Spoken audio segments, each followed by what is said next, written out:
Welcome back to The Bid and to our mini-series, Sustainability, Our New Standard. I'm your host, Mary Catherine Lader. The coronavirus crisis has accelerated sustainability. It's brought to light issues around the environment and our climate, as well as social issues like how companies engage their employees, their communities, and their customers. And so investors are turning to sustainable investing more and more to build resilient portfolios. Now, as economies around the world begin to aim for recovery, or at least adjust to a new normal, can sustainability accelerate that recovery? Recently, at BlackRock's first annual Global Summit, I had a conversation with leaders in this field about how sustainability can help us build back better. Today, we're sharing that conversation.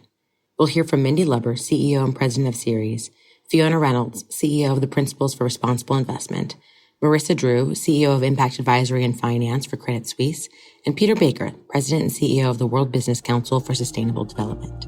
Let's get to it. So to start, the overall theme is, can sustainability accelerate recovery?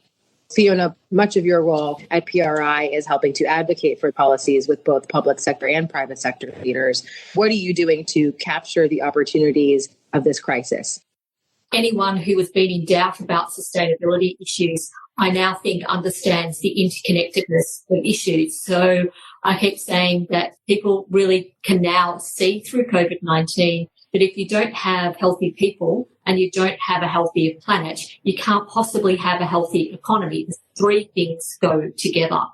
And at the beginning of this pandemic, I had so many people, particularly in the media and other people, who said to me, well, surely sustainability is going to fall off the agenda. That hasn't been the case. I think sustainability is being very much at the fore.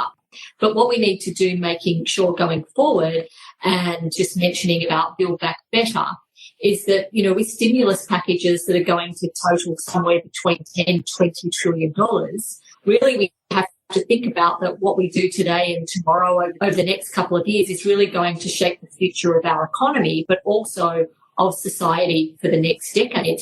And the private sector, business and investors really need to play a significant part of that solutions, because governments alone are not going to be able to fund the transformation that we need. And I think that we've got such a great opportunity from the sustainability community to make sure that we're part of ensuring that the new normal is the world that we want to be in, that we have an economy fit for the 21st century, and that's one that really has environmental and social aims at the heart, and that we can create the jobs for the future and the skills that we also need for the future. So as they say, never waste a good crisis. And I think from our perspective, from the investment community, that's what we're very much trying to do. How do we push sustainability forward? And Peter, on that note, you wrote an article recently saying that CEO leadership would be absolutely critical in pushing sustainability forward and trying to not waste this crisis and create some systemic change. So what specific actions do you think in 2020 you would hope to see from leaders who care about really using this to accelerate sustainability? Well, I think for every CEO and every leader in business, the perspective of risk will be completely changed. Most supply chains in the world found themselves ill-prepared for the shock that COVID brought. We all realized that climate change has the potential to bring even bigger shocks to our systems. So how do we get prepared? So the first step that companies need to do is integrate sustainability truly into their governance, into their risk assessment, into their decision-making, eventually in their disclosures to capital markets, their investors or financiers. The second thing we really need to do is we need to, as this system transformation gets underway, understand that if you implement sustainability well, you're really building the competitive position of your company. And then thirdly, as you disclose transparently the process that your company is making, really find new ways to engage the investors in the capital markets. Now, we need to move to a system where the cost of capital of a company is determined by its sustainability performance as well as its financial performance. Mindy, the work that Peter is talking about is certainly your work every day as well. I'm curious how optimistic you are that we'll see real change in the next 12 months and what exactly you'd be asking CEOs to do differently as they think about incorporating ESG issues into their decision-making and strategies. Well, let me just pull the lens back a tiny bit in response to a few of my colleagues and then go right into that question. Right now, I think Fiona mentioned it, there will be about $12 trillion moving into our economy to remedy and to help build us out of the COVID economic crisis. That's a global number. And that's stimulus packages and infrastructure packages, certainly 2 to 4 trillion in the United States. Not all of that is in the marketplace yet, but some of it is, and it's moving out quickly.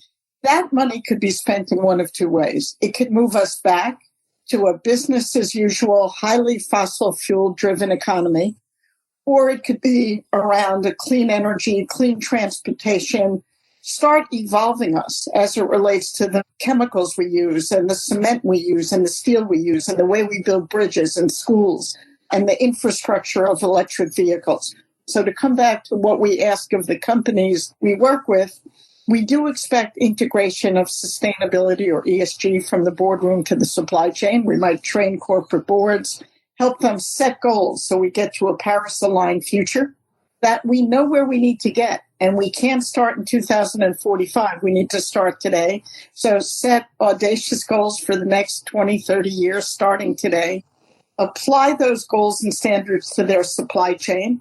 If they have climate and human rights and other standards in the States, make sure we're applying that equity and fairness around the world. And to start changing what they do, what they buy, what kind of products, and it will help them with their employees, with their consumers, with their profitability. And we work with hundreds of investors. That's what they want to see from their companies, integration of climate risk and opportunity, of sustainability risk and opportunity into everything they do. And this is not about trading off values for value. This is about making money, creating a long-term sustainable future, doing so in a way that's good for the company, but also good for the planet. And the final point is those very same companies that Peter and I are referencing, or Fiona as it relates to investors, need to join us and stand up and support policy and support those stimulus packages to move us to a sustainable future. Marissa, would love a reality check from you. When we say that it's not about trading off value for values, look, I talk with all kinds of investors all over the world and off the record settings every day, as you do too. Is that a debate that you think is really settled? Or how much of your time is still trying to make that case, trying to illustrate that the data is there such that sustainable investing does not have to mean a trade-off in return?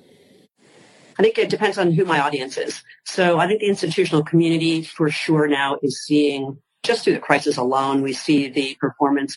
When I speak to people as individuals, though, I think there's an education to be had. I do often have a conversation about whether this is trading off return if people are aligning values with their investing habits. So the more cases that we can demonstrate that we do generate good returns, the better off we are able to drive that further bucket, if you will, of the private investment, which then, of course, is giving asset managers capital and then demanding of them certain things. So there's sort of a holistic value chain effect.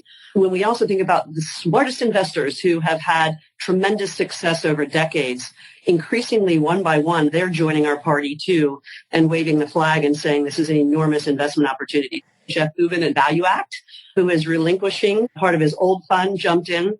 And he said, when you address something like climate change, which is the single most important thing that we need to be investing in for global prosperity, I'm paraphrasing his words, but he says, when you're addressing climate change with a business solution, in his words, he says, that's a 10 times your money deal. And that kind of mantra, I think, is what we need to continue to reinforce in whatever way we can. But good data and good case studies, I think, is key to that.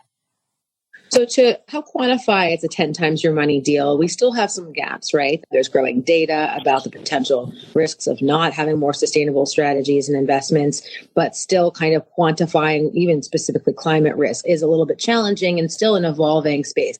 Fiona, what do you see as near-term needs to help make climate risk in particular sort of more tangible and actionable? In many parts of the world, and certainly in a lot of our signatory base, rather than just thinking about ESG from the fact of how do ESG issues come in and affect my portfolio from a risk return point of view, more of our signatories are starting to think about how do ESG factors in my portfolio affect the real world. And we have to have that discussion as well. But As the reality of climate change become increasingly apparent, it's not if governments will act, it's when. And the longer we leave it, the more that we are going to see that more drastic and urgent policy issues are going to need to be brought in. So we're seeing across the world that there's many countries, including the EU, that's now got a Green New Deal and it's leading the way. The UK's got a net zero target, as have countries such as Canada, Norway, Denmark, and, the list goes on. But also achieving net zero doesn't just magically happen. The only way governments can actually achieve them is by changing the policy settings. I think that the message that we certainly try to give to investors is you need to act now or you're going to pay the price later, because this is happening and it's a reality. In that spirit of acting now, I'm curious, who are we looking to as leaders? Who are we looking to really step out, whether you think of a specific government or a specific company? We had the Bank of England, for example, took the lead in identifying what climate stress tests might look like, but that's been put on hold to some extent, understandably, given the challenges of the current crisis. So for the next 6 months, what names should we be looking out for? Well, first of all, we need to look at all categories. Let us start with companies. And I could give you 100 examples, but Jeff Bezos stepping up with a 2040 net zero pledge. So that's 10 years sooner than most. It's obviously a company of inordinate power and magnitude. Some of our largest asset owners, people who manage $300 billion, whether it's the California Public Pensions Fund or the California Teachers Fund or the New York State Fund, we are working with them to come out with a plan for Paris-aligned portfolios. A few others. We have to have policy. There are tens of thousands of companies below the Russell 1000 who aren't doing anything. We need policy so there's a level playing field.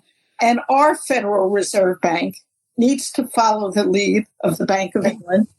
We are working with them every day and with leaders in every one of the federal offices to make climate a systemic risk, meaning the risk is to all of our economy, and they need to be part of the discussion and regulation, not just Congress or not just the Securities and Exchange Commission. And finally, I would ask the SEC to mandate the disclosure of climate risk, because you can't act until you understand the risk. If we can move on all of those fronts, we would make a good deal of progress. Indeed. Peter, I see you nodding. Would you add a few to that list? I would give a generic answer and then name a few names. I think generically what you need to do is make a list of which are the companies that have signed up to science-based targets, because that's where the climate change journey starts for a company. Set yourself a target to get to 1.5 degree or net zero carbon by no later than 2050 and have a realistic plan to halve the emissions in the next decade. Any company who does that will probably qualify. The second element, which are the companies that have signed up to TCFD, to bring this stuff in their governance and be transparent towards capital markets. If you look at it, like Mindy says, you probably want to go sector by sector. I thought some of the companies that stood out in the last few months were probably BP, that as the first major oil and gas company came out with a net zero target, swiftly followed by Shell. In the food and fast-moving consumer space, Danone is really pushing hard for a regenerative agriculture. Unilever boldened their ambitions with a holistic plan that captured not only climate change, but also biodiversity loss and some of the social aspects. So there's the big brand names out there. But I think the generic, is there a framework, science-based targets that companies adhere to, and then start through their disclosures measuring whether they actually do and not just talk? Absolutely. Moving on to another dimension of sustainability. So the social responsibilities and opportunities or risks in the investment landscape. There's been a lot of talk that in the wake of COVID-19, there's more focus on S. And that I think is a false construct, because we need to be thinking about all of these simultaneously. That's the point of sustainability. But to the extent that this is an opportunity to refine our understanding of what data we need to be collecting, what companies need to be doing to think about social risks, that this is a welcome opportunity to do that, whether it's about resilience in the wake of great challenges and exogenous shocks like COVID or a pandemic, or whether it's about what drives employee loyalty, retention, and even how we think about elements of social equality and how they refract inside a corporation or an investment opportunity. So Fiona, I'm curious, from PRI's perspective, what are you doing in the wake of that kind of conversation right now when there's a discussion that there's, quote, more focus on us? What are you guys doing about that to take advantage of that opportunity? I completely agree with you that you need to look holistically at the issues, but for some reason, people don't. And I think that COVID-19 has really just exacerbated the systemic social issues across the globe, from inequality and inclusion, decent work, social protections. I think it's really unveiled a lot of the shortfalls in our economic system. The ITUC have estimated that up to 300 million jobs can be lost, and this is going to cause some people to slip back in poverty. There's sort of two types of people in this crisis. So there's the people who are getting paid and we're working at home and, we can homeschool our kids. And yeah, sure, we've got a bit of inconvenience in our life, but if we're healthy, that's all we have. But we also see lots of other people who are in jobs where they're on the front line or they have no sick pay, they have no social protections, they are feeling, even if they're sick, which isn't helping anyone, that they have to go to work. So we need to really not just be looking at the climate issues, we need to be looking at the social protection issues. A lot of the disruption that's happening at the moment and a lot of the social divisions that are happening, a lot of it stems from inequality. We're talking about the fact that we need to build back better. We're talking about, that there's between 10, 20 trillion that's going to be spent on the recovery. That recovery needs to focus on creating jobs, but they need to be jobs that are focused on the skills that we need for the future, but we also need to make sure that they are good jobs and that we have good social protections in place. If we look at some of the reasons that countries in the world that don't want to make this transition to a low carbon economy, it's because they've got lots of people in jobs in the fossil fuel sector. And that can't hold us back, but we can't leave those people on the scrap heap either. We need to make sure that there is a just transition to a net zero world and that we factor in workforces and we factor in communities, or we're not going to get anywhere. So what do you make of this increased focus on social factor sustainability? I think there was a recognition through the crisis that the E and the S are inextricably interlinked.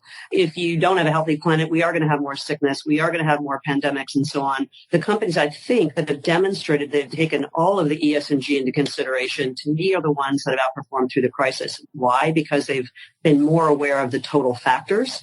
They've demonstrated more resiliency. They probably, by the virtue of better governance, had better scenario planning. And then I would point to the companies that handled, even when they were going through, say, a furlough process, the companies who handled that well versus those who didn't. Just think of the headline risk of the ones who didn't. So as we come out of the crisis, then those are the companies that create, I think, customer affinity over the longer term. They're going to be the companies who will be the employers of choice. So the business case, I think, is becoming very clear. So just as you said, the E and the S are linked, so are the E and the S linked to the context in which a company operates, right? So whether that's the social lens through which you look at a company's operations is affected by the social construct and the social contract of the companies in which their operations are most concentrated, or the environmental effects of where their operations are. How do each of you think about how we adjust these themes we've been talking about, frankly, at a global level for local realities? So I would just say, of course, there's regional differences and of course, economies are different. But I think the baseline of what people should expect has to be the same around the world. People should expect to be able to get a living wage. Now, that wage will be different in different countries. They should be able to go to work and have safety and be protected and not be put in situations where they're working in a way that there's huge numbers of accidents or deaths. That should be the same for everybody. The only thing I would say is that we do have to be sensitive to the developing world, who face many different challenges. So if I can just pick one sector, say, that pulls at people's heartstrings, something like animal conservation. We're facing a moment now, say, in Africa, where we have come a very long way to retrain poachers not to go after animals because you have tourism, and that's created sustainable livelihood for those people who would otherwise seek a different outcome. Now, during the shutdown in COVID, those people cannot feed their families. The tourism has dried up, and we're seeing an increase in poaching. So when we talk about Build Back Better, sometimes we put our Western lens on things, and, you don't have those social systems or plan Bs, if you will. So I 100% agree that everybody needs that basic human right to a good livelihood and good opportunity. But if you're making a choice between killing an animal and putting food on your table or being a conservationist, those are really tough choices. So I think over time, what's incumbent upon us as we do think about building back better is to try to demonstrate to them that if we can help in whatever way to maintain and preserve the ecosystems that will be sustainable in the long term and show the benefit of making those investments for the long term and how they will then come back and create a return for those communities, that's got to be a part of the equation. But it's a sensitive topic in some of those areas today. I would probably put a bit of a health warning on it all. I mean, I am in complete agreement that the S will gain a lot of momentum as a result of COVID. And everybody is now talking about it. But the reality is the data quality, the tools to measure and to manage the science-based targets are simply not there in many of the areas, not the way that they have been developed on the environmental issues. So I think we need to translate this conversation quite quickly in what are the material issues that on the social side we wish to focus on. Now, obviously, human rights in supply chains is one. I would argue living wages throughout supply chains could be another one. And so let's quickly organize a global conversation about what are the 10 big indicators that we all want to start measuring. What are the tools we do not yet have or the standards we need to make those measurements happen on a comparable basis, and then step by step drive this in, because otherwise we're going to continue to talk about feel-good stuff, but fundamentally don't make the change that we need. Just on the developing countries, I think that one of the things that we also need to be very cognizant of during COVID-19 and in the recovery and coming back to jobs being available in those communities is last year, I chaired a Financial Services Commission on modern slavery and human trafficking through the UN. And, there's 40 million people in some form of modern slavery and human trafficking today. It's 1 in 185 people. It's $150 billion annual business for traffickers. It's important to the finance sector because you have to launder your money somehow, and you do it through the finance sector in cases. For investors, a lot of issues in supply chains. So this is more people than in slavery than in any time in the history of the world. But one of the sad things about COVID-19 is that traffickers pick on the vulnerable. And we're going to see far more vulnerable people. And I think that we see an increase rather than a decrease in this issue. And it's the other reason why we in the developed world have to be very conscious about supply chains, making sure that suppliers are paid so workers down the chain get paid within this issue. And we are thinking about this from all economies, not just from the developed economy side of things, because I really do think on that side we're going to see more of a human tragedy happening if we're not careful. Mindy? I want to be sure that we don't overly separate E&S issues. They are so interconnected as to sometimes be inseparable from my perspective. And if we just take climate change and how it exacerbates problems, particularly in the developing world, but everywhere else, climate change will cause less water availability. We already know that. We will have about 30% less water than we need as a world community in 2026 or 2027. That comes out of the World Economic Forum, not an environmental piece. And no company could survive without enough water to run manufacturing. It will decrease their share value. But the humanity of it, right now, women who are already in developing world, spending hours trying to get enough water for their families, that will double, that will triple. The issues of climate, of people have traditionally thought it's an E issue, the environment. It impacts those who have been most affected by other tragedies of the economy more so than any other issue. And we've got to be mindful as we take on climate. It's not about the planet. It is about the people on the planet and whether my kids and your kids will have a future. I want to ask each of you, we touched on a number of different things, whether it's the importance of regulation and policy and standards, or lack of excuses in that category. We talked about the integration and links between these different issues. What's one question that each of you thinks is really critical to ask to raise the credibility of what it means to do sustainable investing and to create progress in this area that we may not have touched on yet? So if I was talking to a company and wanting to drive sustainability forward, and, I'm coming from the investment point of view, I would really want to understand, how do they manage sustainability and manage profits? How are they managing profit, people, and planet? Tell me about it all in an integrated way. How does their work contribute both positively and negatively to sustainable outcomes in the real world? I think it would tell me what was a really good long-term company that I want to invest in. Mindy?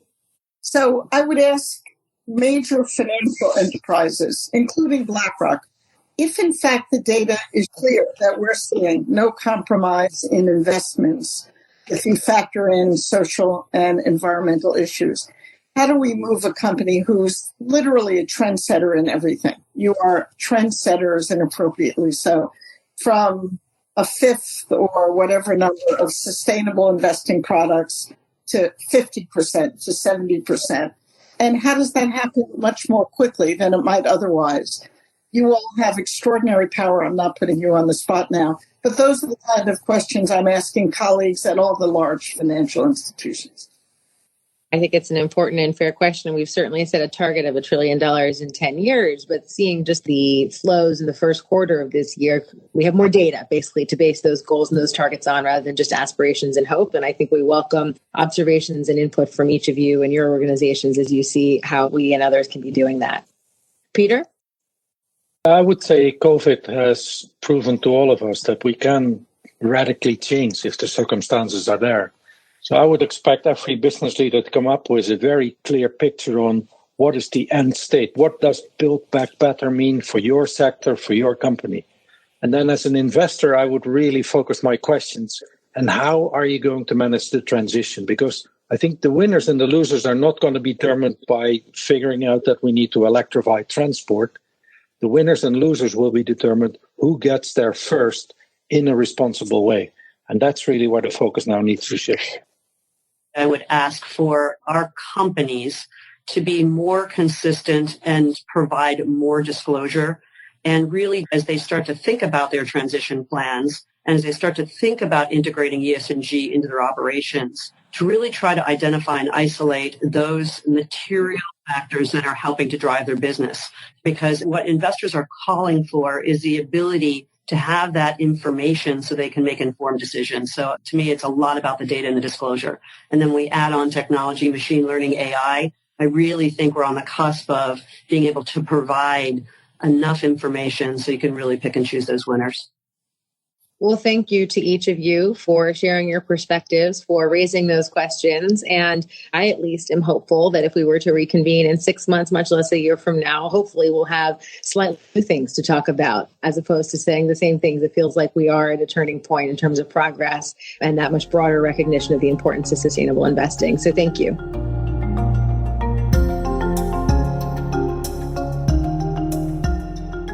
This material is for informational purposes and is prepared by BlackRock, is not intended to be relied upon as a forecast, research, or investment advice, and is not a recommendation, offer, or solicitation to buy or sell any securities or to adopt any investment strategy.